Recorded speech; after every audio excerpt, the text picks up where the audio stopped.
Hi hello friends, welcome back to my YouTube channel. ನೋಡಿ, railway ಬೋರ್ಡಿಂದ RRB group D various ಪೋಸ್ಟ್ಗಳನ್ನ ನೇಮಕಾತಿ ಮಾಡಿದ್ದಾರೆ. ಈ ಹುದ್ದೆಗೆ ಸಂಬಂಧಪಟ್ಟಂಗೆ ನಾನು ಡಿಟೇಲ್ ಆಗಿ ಈ ನೋಟಿಫಿಕೇಶನ್ ಬಗ್ಗೆ ಮಾಹಿತಿ ಕೊಡ್ತಾ ಇದ್ದೀನಿ. ನೋಡಿ, ಈ ಒಂದು ಹುದ್ದೆಗೆ ಸಂಬಂಧಪಟ್ಟಂಗೆ ಒಂದು ಎಜುಕೇಷನ್ ಕ್ವಾಲಿಫಿಕೇಷನ್ ಆಗಿರ್ಬೋದು, ಎಷ್ಟು ವೇಕೆನ್ಸಿಗಳನ್ನ ರಿಲೀಸನ್ನು ಮಾಡಿದ್ದಾರೆ, ಅದರ ಜೊತೆಗೆ ನಮ್ಮ ಜೋನಲ್ಲಿ ಒಂದು ಬೆಂಗಳೂರು ಜೋನಲ್ಲಿ ಎಷ್ಟು ವೇಕೆನ್ಸಿ ಇದೆ ಸಂಪೂರ್ಣವಾಗಿ ಈ ವಿಡಿಯೋದಲ್ಲಿ ನೋಡ್ಕೊಳ್ಳೋಣ. ನೋಡಿ, ಇನ್ನೂ ಯಾರು ಟೆಲಿಗ್ರಾಮ್ ಗ್ರೂಪ್ಗೆ ಜಾಯ್ನ್ ಆಗಿಲ್ಲ ನೋಡಿ, ಬೇಗನೆ ನಮ್ಮ ಟೆಲಿಗ್ರಾಮ್ ಗ್ರೂಪ್ ಜಾಯ್ನ್ ಆಗಿ. ಅಲ್ಲಿ ಕ್ವಿಕ್ ಆದ ಇನ್ಫಾರ್ಮೇಷನ್ ಆಗಿರ್ಬೋದು, ಅಪ್ಡೇಟ್ಸ್ಗಳಾಗಿರ್ಬೋದು, ಏನಾದರೂ ರಿಸಲ್ಟ್ ಬಂದರೆ ಅದ್ರ PDF ನಾನು ಡೈರೆಕ್ಟಲ್ಲಿ ಕಳಿಸ್ತೀನಿ. ಅಲ್ಲಿ ನಿಮಗೆ ಬೇಗ ಒಂದು ಅಪ್ಡೇಟ್ ಸಿಗುತ್ತೆ. ನೀವು ಆದಷ್ಟು ಟೆಲಿಗ್ರಾಮ್ ಗ್ರೂಪ್ಗೆ ಜಾಯ್ನ್ ಆಗಿ. ನಾನು ಡಿಸ್ಕ್ರಿಪ್ಷನಲ್ಲಿ ಲಿಂಕನ್ನು ಕೊಟ್ಟಿರ್ತೀನಿ. ಬನ್ನಿ, ಒಂದು ರೈಲ್ವೆ ರಿಕ್ರೂಟ್ಮೆಂಟ್ ಬೋರ್ಡ್ಸಿಂದ ಈಗಾಗಲೇ ಸಾಕಷ್ಟು ಹುದ್ದೆಗಳನ್ನು ಕರಿತಾ ಬಂದಿದ್ದಾರೆ. ಈಗ ಗ್ರೂಪ್ ಡಿ ಹುದ್ದೆಗಳನ್ನು ಇಲ್ಲಿ ಕರೆಯಲಾಗಿದೆ. ಎಷ್ಟು ವೇಕೆನ್ಸಿ ಇದ್ದಾವೆ ಎಲ್ಲ ಮಾಹಿತಿಯನ್ನು ನೋಡ್ಕೋಣ. ನೋಡಿ, ಈ ಹುದ್ದೆಗೆ ಸಂಬಂಧಪಟ್ಟಂಗೆ ಇಂಪಾರ್ಟೆಂಟ್ ಡೇಟ್ಸನ್ನು ನಾವು ಇಲ್ಲಿ ನೋಡ್ಕೋಬೇಕಾಗತ್ತೆ. ನೋಡಿ, ಇಂಪಾರ್ಟೆಂಟ್ ಡೇಟ್ಸಲ್ಲಿ ಏನೇನು ಮಾಹಿತಿ ಇದೆ ಅಂತ ನೋಡ್ಕೋಣ. ನೋಡಿ, ಮೊದಲೇದಾಗಿ ನಿಮಗೆ ಇಲ್ಲಿ ಈಗಾಗಲೇ ಒಂದು ರಿಕ್ರೂಟ್ಮೆಂಟ್ಸ್ ನೋಟಿಫಿಕೇಷನ್ ರಿಲೀಸನ್ನು 22/1/2025 ಮಾಡಲಾಗಿದೆ. ಮತ್ತು ಈ ಒಂದು ಹುದ್ದೆಗೆ ಅರ್ಜಿ ಸಲ್ಲಿಸುವ ದಿನಾಂಕವನ್ನು 23/1/2025 ಅಂದರೆ ಇವತ್ತಿನಿಂದ ಈ ಒಂದು ಹುದ್ದೆಗೆ ನೀವು ಅರ್ಜಿಯನ್ನು ಸಲ್ಲಿಸ್ಬೋದು. ಅದರ ಜೊತೆಗೆ 22/2/2025 ನಿಮಗೆ ಒಂದು ಕೊನೆಯ ದಿನಾಂಕವನ್ನು ಕೊಟ್ಟಿರ್ತಾರೆ. ಅಷ್ಟರೊಳಗೆ ಅಪ್ಲಿಕೇಶನ್ ನೀವು ಸಬ್ಮಿಟನ್ನು ಮಾಡ್ಕೊಳ್ಬೇಕು. ಮತ್ತು ನಿಮಗೆ ಕರೆಕ್ಷನ್ಸ್ ಡೇಟನ್ನು ಕೊಟ್ಟಿರ್ತಾರೆ. ಏನಾದರೂ ಒಂದು ಅಪ್ಲಿಕೇಶನಲ್ಲಿ ತಪ್ಪಾದರೆ ನಿಮಗೆ ಒಂದು ಕರೆಕ್ಷನ್ ಮಾಡಲು ಅವಕಾಶವನ್ನು ಕೊಟ್ಟಿರ್ತಾರೆ. ಅದನ್ನು ಡೇಟನ್ನು ಇಲ್ಲಿ ಮೆನ್ಷನ್ ಮಾಡಿದ್ದಾರೆ, ನೀವು ಕ್ಲಿಯರಾಗಿ ನೋಡ್ಕೋಬೋದು. ಮತ್ತು ಇಲ್ಲಿ ನಾನು ಏನೇನು ಇಂಪಾರ್ಟೆಂಟ್ ಇದೆ ಮಾತ್ರ ಇಲ್ಲಿ ಎಕ್ಸ್ಪ್ಲೇನ್ ಮಾಡ್ತೀನಿ.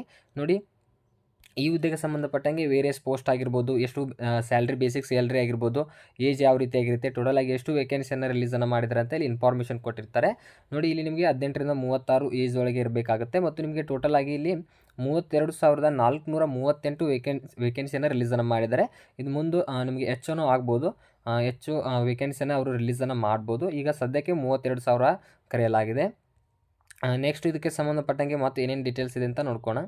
ನೋಡಿ, ಈ ಹುದ್ದೆಗೆ ಸಂಬಂಧಪಟ್ಟಂಗೆ ಏಜ್ ಲಿಮಿಟ್ ಯಾವ ರೀತಿಯಾಗಿರಬೇಕಂದ್ರೆ 18ರಿಂದ 33 ಇಯರ್ಸ್ ಒಳಗಿರಬೇಕು. ಆದರೆ ನಿಮಗೆ ಒಂದು ಕೋವಿಡ್ ಸಂಬಂಧಾಗಿ ಅವರು 18ರಿಂದ 36 ಏಜ್ವರೆಗೆ ಎಕ್ಸ್ಟೆಂಡ್ ಮಾಡಿದ್ದಾರೆ. ಅದರ ಜೊತೆಗೆ ಕ್ಯಾಟಗರಿ ವೈಸ್ ನಿಮಗೆ ಏಜ್ ರಿಲ್ಯಾಕ್ಷನ್ನು ನೀಡಲಾಗುತ್ತೆ. ಯಾವ ಕ್ಯಾಟಗರಿಗೆ ಎಷ್ಟು ಏಜ್ ರಿಲ್ಯಾಕ್ಷನ್ ನೀಡ್ತಾರಂತ ಇಲ್ಲಿ ಮಾಹಿತಿ ಕೊಟ್ಟಿರ್ತಾರೆ. ನೋಡಿ, OBC ಅವರಿಗೆ 3 ಇಯರ್ಸ್ ಏಜ್ ರಿಲ್ಯಾಕ್ಷನ್ ಕೊಡ್ತಾರೆ. SC/ST ಅಭ್ಯರ್ಥಿಗಳಿಗೆ 5 ಇಯರ್ಸ್ ಏಜ್ ರಿಲ್ಯಾಕ್ಷನ್ ಕೊಡ್ತಾರೆ. ಮತ್ತು ಎಕ್ಸ್ ಸರ್ವಿಸ್ ಮ್ಯಾನ್ ಆಗಿರ್ತು ಇನ್ನಿತರ ಒಂದು ಅಭ್ಯರ್ಥಿಗಳಿಗೆ ಇಲ್ಲಿ ಏಜ್ ರಿಲ್ಯಾಕ್ಷನ್ನ ಕೊಡಲಾಗುತ್ತೆ. ನೀವು ಕರೆಕ್ಟಾಗಿ ಚೆಕ್ ಮಾಡ್ಕೊಳ್ಬೋದು. ಅದರ ಜೊತೆಗೆ ಯಾವ ಒಂದು ಏಜ್ ಲಿಮಿಟ್ ಜೊತೆಗೆ ಇಲ್ಲಿ ನೀವು ಏಜ್ ರಿಲ್ಯಾಕ್ಷನ್ ತೊಗೊಳ್ಬೇಕು ಅಂದರೆ ಈ ಏನು ಡೇಟ್ ಇದೆ ಅಲ್ಲ, ಈ ಡೇಟ್ ಒಳಗೆ ನಿಮ್ಮ ಡೇಟ್ ಆಫ್ ಬರ್ತ್ ಮೇಲೆ ಇರಬೇಕಾಗುತ್ತೆ. ಆದರೆ ಈ ಒಂದು ಹುದ್ದೆಗೆ ನೀವು ಅರ್ಜಿಯನ್ನು ಸಲ್ಲಿಸಬಹುದು ಅಂತ ಮಾಹಿತಿಯನ್ನು ಕೊಟ್ಟಿದ್ದಾರೆ. ಟೋಟಲ್ ಆಗಿ 18ರಿಂದ 36 ವಯಸ್ಸಿನ ಒಳಗಿನ ಅಭ್ಯರ್ಥಿಗಳು ಇದಕ್ಕೆ ಅರ್ಜಿಯನ್ನು ಸಲ್ಲಿಸಬಹುದು. ಮತ್ತು ಈಗಾಗಲೇ ಒಂದು ಎಜುಕೇಷನ್ ಕ್ವಾಲಿಫಿಕೇಷನ್ಗೆ ಸಂಬಂಧಪಟ್ಟಂಗೆ ಸಪ್ರೇಟಾಗಿ ಅವರು ನೋಟಿಸ್ನ ಹೊರಡಿಸಲಾಗಿದೆ. ನೋಡಿ, ನೀವು 10th ಪಾಸ್ ಮಾಡಿದರೆ ಇದಕ್ಕೆ ಅರ್ಜಿಯನ್ನು ಸಲ್ಲಿಸಬಹುದು, ಅಥವಾ ITI ಕಂಪ್ಲೀಟ್ ಮಾಡಿದ್ರೂ ಅರ್ಜಿಯನ್ನು ಸಲ್ಲಿಸ್ಬೋದು. ಇದರ ಜೊತೆಗೆ ಅಪ್ರೆಂಟಿಸ್ಶಿಪ್ ಮಾಡಿದ್ರೂ ಅರ್ಜಿಯನ್ನು ಸಲ್ಲಿಸ್ಬೋದು. ನೀವು SSLC ಅಷ್ಟೇ ಪಾಸ್ ಆಗಿದ್ದಾರೆ ಅಂದರೆ ಇದಕ್ಕೂ ಅರ್ಜಿಯನ್ನು ಸಲ್ಲಿಸ್ಬೋದು. ನೀವು 10th ಮತ್ತು ITI ಎರಡೂ ಪಾಸ್ ಮಾಡಿದರೆ ನೀವು ಎರಡೂ ಡೀಟೇಲ್ಸ್ ಅಂದರೆ ನಿಮಗೆ ಎಕ್ಸ್ಟ್ರಾ ಒಂದು ಪೋಸ್ಟ್ಗಳಿರ್ತವೆ, ಅದಕ್ಕೆ ಪ್ರಿಫರೆನ್ಸ್ನ ನೀಡ್ಬೋದು. ಎಕ್ಸ್ಟ್ರಾ ಪೋಸ್ಟ್ಗಳಿರ್ತವೆ, ಅದಕ್ಕೆ ನಿಮಗೆ ನಿಮ್ಮ ಟ್ರೇಡ್ಗೆ ಸಂಬಂಧಪಟ್ಟಂಗೆ ಪೋಸ್ಟ್ ಇರ್ತವೆ. ITIನ ನೀವು ಫಿಲ್ ಮಾಡಿದರೆ, ನೀವು 10th ಅಷ್ಟೇ ಹಾಕಿದರೆ ನೀವು 10th ಮೇಲೆ ಯಾವ ಪೋಸ್ಟ್ ಇದಲ್ಲ ಆ ಪೋಸ್ಟ್ಗೆ ನೀವು ಅಲ್ಲಿ ಎಕ್ಸಾಮಿನೇಷನ್ ಅಟೆಂಡ್ ಮಾಡಿ ನೀವು ಸೆಲೆಕ್ಟ್ ಆಗ್ಬೋದು. ಈ ರೀತಿಯಾಗಿರುತ್ತೆ. ನೋಡಿ, 10th ಯಾರು ಪಾಸ್ ಆಗಿದ್ರೆ ಪ್ರತಿಯೊಬ್ಬರು ಇದಕ್ಕೆ ಅರ್ಜಿಯನ್ನು ಸಲ್ಲಿಸ್ಬೋದು. ಮತ್ತು ಎಕ್ಸಾಮಿನೇಷನ್ ಫೀಸ್ ಯಾವ ರೀತಿ ಇದೆ ನೋಡ್ಕೊಳ್ಳಿ. ನೋಡಿ, ಇದು ಆಲ್ ಕ್ಯಾಂಡಿಡೇಟ್ಸ್ಗಳಿಗೆ ನಿಮಗೆ 500 ರೂಪೀಸ್ನ ಪೇ ಮಾಡಬೇಕಾಗುತ್ತೆ.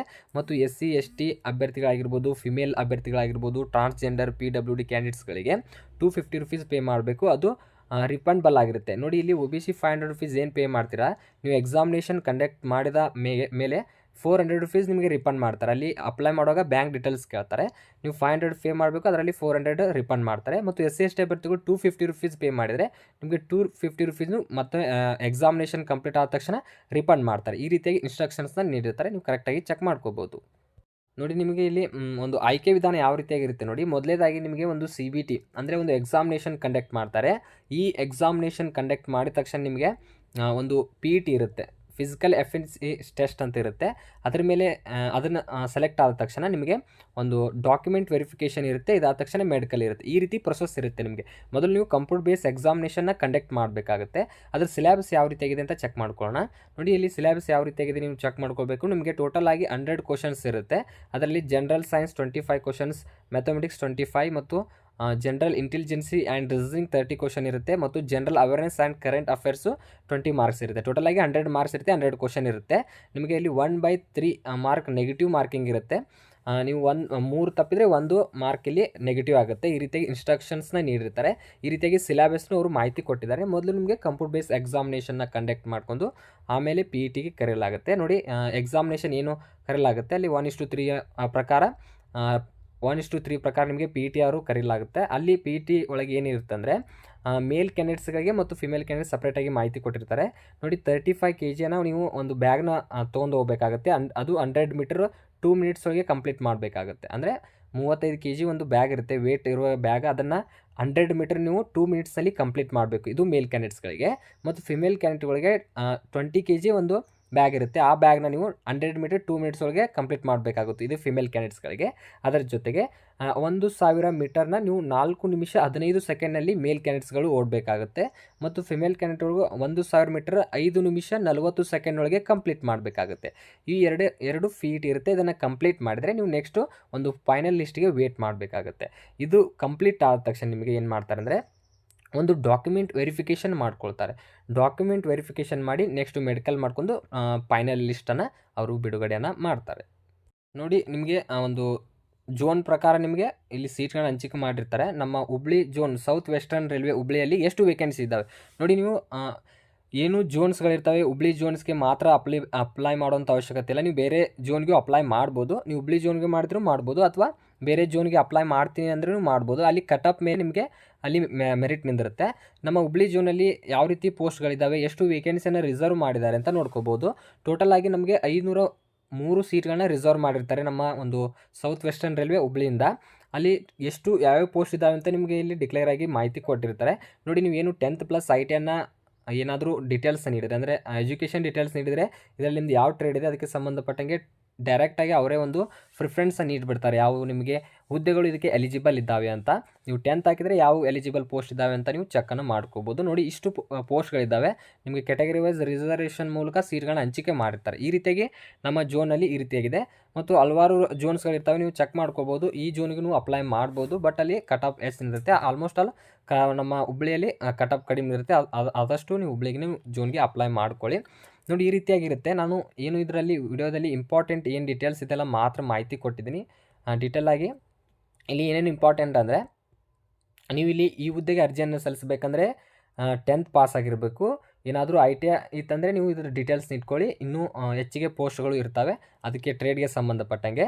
ಮತ್ತು ನಿಮಗೆ ಇಲ್ಲಿ ನಮ್ಮ ಹುಬ್ಳಿ ಝೋನಲ್ಲಿ 503 ಸೀಟ್ಗಳು ಇರ್ತವೆ. ಮತ್ತು SC ST ಆಗಿರ್ಬೋದು, ಇಂಥವು ಏನು ರಿಸರ್ವೇಷನ್ ಕ್ಯಾಟಗರಿ ಇದ್ದಾವಲ್ಲ ಅದಕ್ಕೆ ಸೀಟ್ಗಳನ್ನ ಹಂಚಿಕೆಯನ್ನು ಮಾಡಿರ್ತಾರೆ.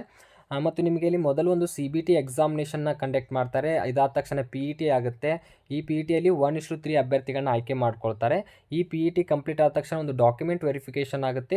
ಫೈನಲ್ ಆಗಿ ಮೆಡಿಕಲ್ ಆಗಿ ಸೆಲೆಕ್ಟ್ ಮಾಡ್ಕೋತಾರೆ. ಇದೇ ಇನ್ಫಾರ್ಮೇಷನ್ ಇಂಪಾರ್ಟೆಂಟ್ ಆಗಿರುತ್ತೆ. ಏಜ್ ನಿಮಗೆ 18ರಿಂದ 36 ಮಟ್ಟ ಏಜ್ ಇರುತ್ತೆ. ಮತ್ತು ಏಜ್ ರಿಲ್ಯಾಕ್ಷನ್ ಇರುತ್ತೆ ಕ್ಯಾಟಗರಿ ವೈಸ್. ಇಷ್ಟೇ ಇಂಪಾರ್ಟೆಂಟ್ ಇದೆ ನಿಮಗೆ ಈ ನೋಟಿಫಿಕೇಷನಲ್ಲಿ. ಮತ್ತು ಯಾವುದೇ ರೀತಿ ಇಲ್ಲಿ ಮಾಹಿತಿ ನಿಮಗೆ ಬೇಕಾಗಿಲ್ಲ, ಇಷ್ಟೇ ಮಾಹಿತಿ ಇದೆ. ಇದಕ್ಕೆ ಸಂಬಂಧಪಟ್ಟಂಗೆ ನಾನು ಈಗಾಗಲೇ ಡೀಟೇಲ್ಸ್ ನೀಡಿದ್ದೀನಿ. ಇದರಲ್ಲಿ ಏನಾದರೂ ಡೌಟ್ಸ್ ಇದ್ದರೆ ಆದಷ್ಟು ಕಮೆಂಟ್ ಸೆಕ್ಷನಲ್ಲಿ ಕಮೆಂಟ್ ಮಾಡಿ. ಈ ಒಂದು ಹುದ್ದೆಗೆ ಮೊಬೈಲ್ ಮೂಲಕ ಯಾವ ರೀತಿಯಾಗಿ ಅಪ್ಲೈ ಮಾಡಬೇಕಂತ ನಾನು ನೆಕ್ಸ್ಟ್ ವಿಡಿಯೋದಲ್ಲಿ ಮಾಹಿತಿ ಕೊಡ್ತೀನಿ. ಈ ವಿಡಿಯೋ ಇಷ್ಟ ಆದರೆ ಲೈಕ್ ಮಾಡಿ, ನಿಮ್ಮ ಸ್ನೇಹಿತರಿಗೆ ಶೇರ್ ಮಾಡಿ.